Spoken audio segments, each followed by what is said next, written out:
Alex here with a high conflict child custody video on temporary orders. This has been coming up a lot and I'm surprised I haven't done a video on it yet.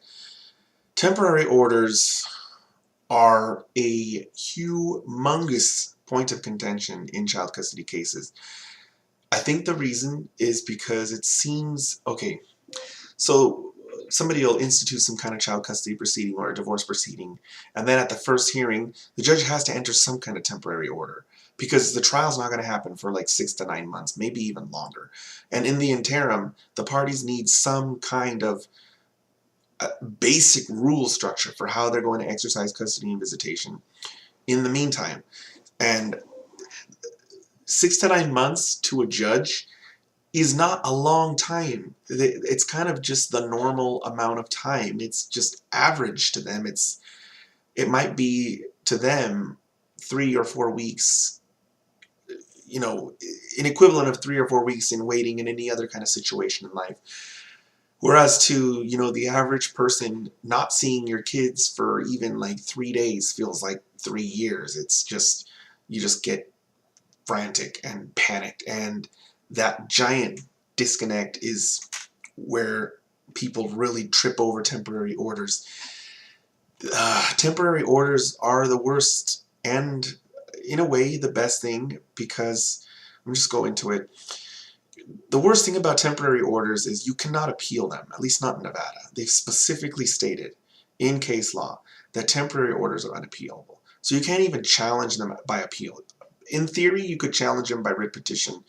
I haven't seen anyone do it successfully, though, and I'm not even sure where you could even begin, aside from saying maybe that the court is exploiting a temporary order in a way that's, you know, it's actually a permanent order and that you've been having to do that forever, and the only thing temporary about it is the label on it. I don't know, maybe that'll work. I haven't seen anything like that work before, though. I mean, some people have argued some like serious allegations, and the Supreme Court, they just won't consider temporary orders. They'll just reject the appeal. They'll affirm. Or, you know, I think what it comes down to is they state that the temporary order isn't dispositive. It's not a dispositive order, and it really isn't. I think I've glazed over what a dispositive order is in my video on filing an appeal, but there's two types of orders. A dispositive order, which is an order that basically finishes off whatever issue was brought to the court's attention, and an interlocutory order, which is an order that's basically before, you know, in the middle of the process leading up to that final dispositive order. So typically in like a normal court case, you have your trial, and after your trial you get your dispositive order, because I mean that's the end. You have your trial, you show your evidences and your witnesses, everyone, you know, witnesses testify, judge considers it all, enters that final order, and that's it. The case is over. That's obviously the dispositive order.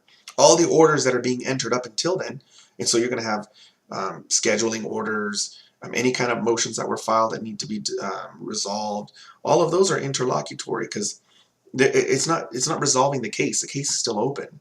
You're still on your way up to that trial. That's typically when temporary orders are entered, right in the beginning of the case, and that's, you haven't had a trial yet. The court hasn't heard any witnesses yet. The court hasn't considered any evidence yet. So how could there possibly be the end of your case? I mean, you just showed up and you're just getting started. So that first order where the judge says, you guys are going to share custody, or you're going to have primary and he's going to have visitation or whatever, that's a temporary order. Nothing serious has happened yet. And those orders are unappealable, and those, like, right off the bat, people freak out, and it's really sad. I freaked out. I had a temporary order entered where I only had supervised visitation, and I tried to fight it and I couldn't. And I didn't learn until years later why I couldn't. So I was just really, you know, pissed off. And of course, people are going to be pissed off because they're not going to understand what's going on, but hopefully this video helps people understand what's going on. These temporary orders are there temporarily, and it's horrible that you're going to have to wait for a long time to have your case heard and your evidence and your witnesses considered, but you're just going to have to wait. And filing a bunch of things, trying to get the judge to change those temporary orders, usually it's a waste of time. Usually it annoys the court, and usually your opponent uses it as ammunition against you later on, especially if they have an attorney, because they're going to argue and say, This person over here who has no lawyer is filing all these motions trying to fix a temporary order, which they can't do under the law, and they're costing my client more money. They're harassing. They're a vexatious litigant. They're just trying to annoy the court. They're wasting it. This is what they're going to say. They're going to accuse you of all these things. I was accused of all those things. And it sucks because then you have to defend yourself and waste all this time not even talking about what's best for your kids. Instead, talking about why you're not trying to harass anyone by filing all these things. So you can't appeal temporary orders. You can't really challenge them. Some people get lucky and they'll bring something to the court's attention, like, our temporary order says we're supposed to have visitation at our convenience, which is so vague and unenforceable. And my ex won't let me see the kids because they're saying it's always inconvenient. You might get lucky and the court will say, all right, fine. You get Tuesday, Thursday, you get the rest. You might get lucky and you might get some kind of modification to your temporary order, but a lot of times it just doesn't happen. A lot of times you get lucky if it's even considered in time, especially if you file it within 2 or 3 months of your trial. A lot of times it'll just sit there unanswered, and then your trial will come and the court will just render the permanent order, and that's that. One of the things I want to mention about temporary orders is that even though you can't challenge the temporary order, your opponent isn't supposed to use the fact, or isn't supposed to use benefits that they've reaped from that temporary order against you to get their permanent order. So for example, when you go to trial on your child custody issue, your opponent, according to the case law that I've read, and this makes perfect sense because otherwise there's no point to having temporary orders. Everyone's just going to want to fight them like crazy. Your opponent can't turn around in court and say, Your Honor, the child has lived primarily with me for 6 months because of the temporary order. And that is stable. And now it's in the best interest of our child to maintain that stable situation and give me permanent, a permanent primary physical custody. That's unfair because it basically undermines the whole point of a temporary order, which is to just enter some kind of quick, custody, parental rights situation, just so that we can hold the situation, as stable as it possibly can until the trial.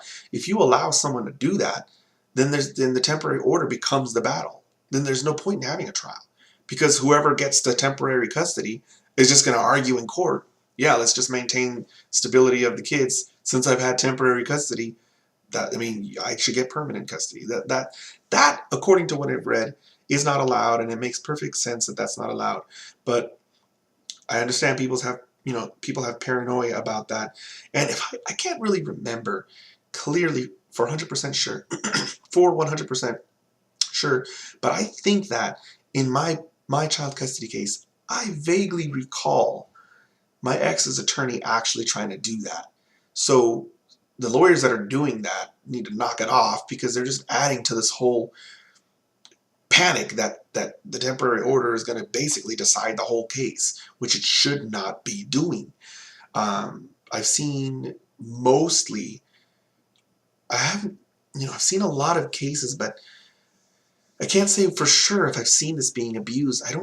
My gut is that it's not being abused in Nevada. My gut is that I've seen enough cases where a mom or a dad had primary physical custody temporarily, and then after trial, the temporary order was dissolved and the parties were given joint physical or something like that. I'm pretty sure that's what I've seen as far as other people's cases, and at the same time, I'm pretty sure that my ex's attorney tried to do what she shouldn't have done, which was to say, since my client has primary physical custody and he has barely every other weekend visitation, it's stable and that's best for the baby because he was like, I don't even know if he was 2, almost 2. That's what he needs, and that his life is stable living with her. I'm pretty sure that she said that, which is a really dirty tactic. So anyway, that's my understanding of temporary orders. I think anyone else who has questions on this should look it up in their state's case law, and they'll probably see something similar as to, not being able to appeal them, as to them being basically, the placeholder until your trial date, and finally, as to lawyers or anyone shouldn't be using a temporary order. The situation granted upon you, by a temporary order shouldn't be used against your opponent to get the permanent order. That should be in your case law. Try and track it down and find it. Maybe it's in the statutes. There was one more thing I wanted to mention about temporary. Oh, yeah. So I mentioned that temporary orders are basically the orders leading up to trial. Well, they also come into play in post-judgment motions, which I've covered in some of my other videos. Basically, once your trial is over and a judgment has been entered, or once you settle, because if you settle your case, you waive your right to a trial. That becomes your judgment. Once your case is over and post-judgment motions start to get filed, which usually happen, I mean, for sure, in a high conflict child custody case, post-judgment motions are getting filed like crazy. Otherwise, it's not high conflict child custody. Anyway, post-judgment motions will get filed, which is just a motion after the case has already been closed, usually to modify custody or child support or something. Sometimes, when one of these motions gets filed, like a post-judgment motion to modify physical custody or something, sometimes a court will, well, they'll set an evidentiary hearing sometimes, and sometimes they'll put in place some kind of modified custody to apply up until that evidentiary hearing comes. That is the same situation. That's also a temporary order. That's also unappealable in Nevada. Just letting you know if that happens. Any kind of, once the court reads the motions and they set your hearing, any kind of order that they put in that, any kind of language that they put in that order that sets your hearing is also temporary, because obviously the court hasn't heard the witnesses yet. The court hasn't seen the evidence yet. Same situation. Even though your trial's already behind you, you have an evidentiary hearing coming up. The stakes are whatever, modification of something, child custody, child support, whatever. Any kind of controlling language in that order, if you don't like it, you're going to have to just deal with it because it's a temporary order.